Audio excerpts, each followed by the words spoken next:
Bismillahirrahmanirrahim. Assalamualaikum warahmatullahi wabarakatuh. Apa kabar sahabat? Salam sehat, penuh semangat. Alhamdulillah, senang sekali kembali berjumpa dengan para sahabat. Hari ini saya masih berada di wilayah Kabupaten Bandung Barat. Tidak terlalu jauh dari rumah saya. Wilayah ini dekat dengan salah satu perumahan Kota Baru Parahyangan. Pemandangan yang sangat menyejukkan pagi ini. Ada kebun jagung yang sudah mulai berbunga. Kemudian ada danau di sana. Sepertinya ada keramba ya, tempat untuk memelihara ikan. Ada juga perahu-perahu yang ditambatkan, dan perahu ini bisa dinaiki. Kalau sahabat ingin sesekali naik perahu, boleh main ke sini ya.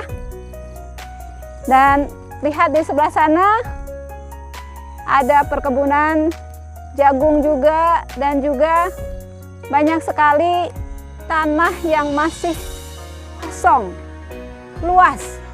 Jadi, Masya Allah, Kabupaten Bandung Barat ini masih memiliki wilayah yang sangat luas. Pagi ini, sahabat sudah sarapan belum? Pagi, siang, kemudian sore, malam hari, ini adalah pergantian waktu. Setiap hari, Allah mempergilirkan waktu seperti itu. Kita bangun di pagi hari, beraktivitas di siang hari, istirahat di malam hari, besoknya begitu lagi, berulang lagi. Waktu itu menjadi modal utama kita dalam kehidupan kita. Di dalam Al-Quran, Allah menyebutkan waktu dalam beberapa surat yang menggambarkan betapa waktu ini menjadi modal yang utama untuk kita. Dalam salah satu surat pendek yang mungkin sahabat juga hafal ya, surat Al-Asr, wal ars, demi masa, innal insana lafi khurs, sesungguhnya manusia dalam kerugian.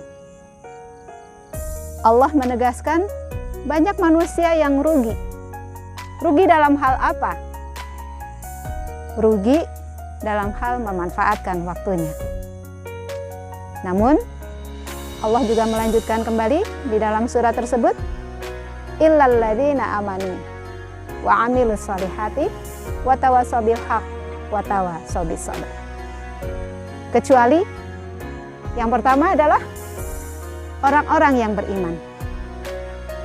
Ketika kita beriman kepada Allah, kepada Rasul, kepada malaikat, kepada kitab, kepada hari akhir, kepada qada dan qadar, insya Allah kita tidak termasuk kepada orang-orang yang merugi tadi.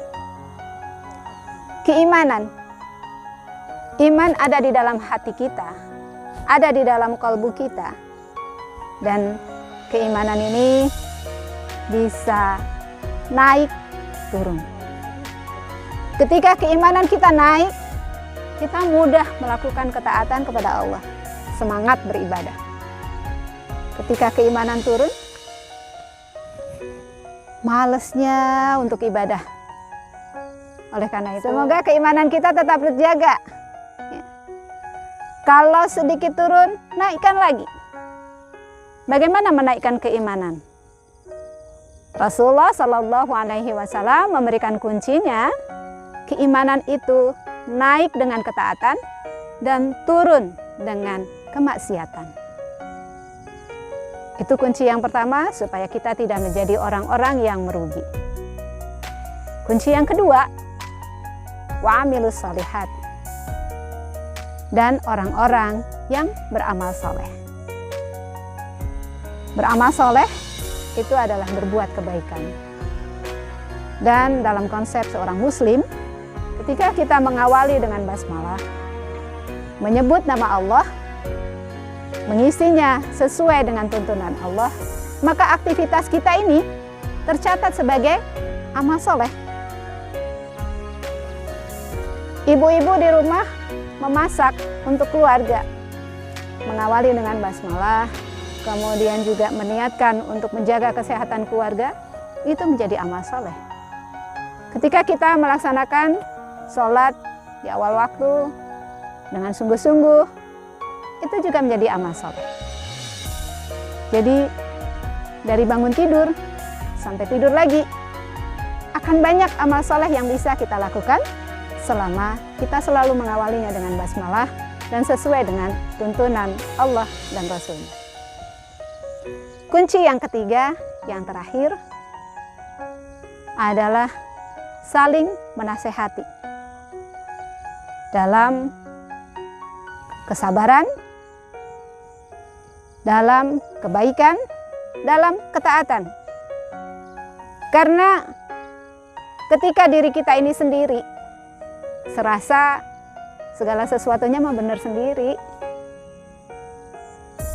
tapi kita ketika diingatkan oleh orang lain, maka barulah tahu, oh iya saya salah.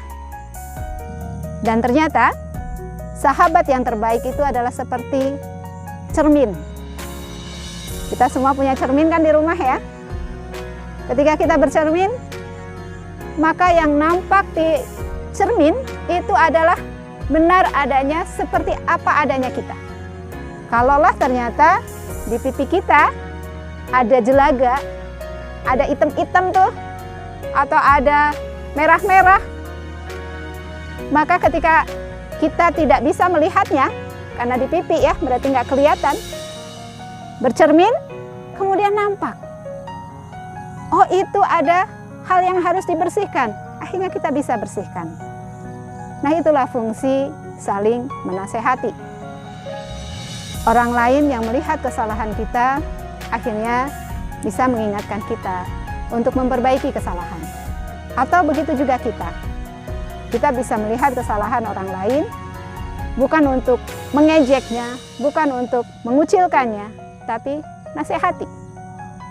Kemudian perbaiki bersama.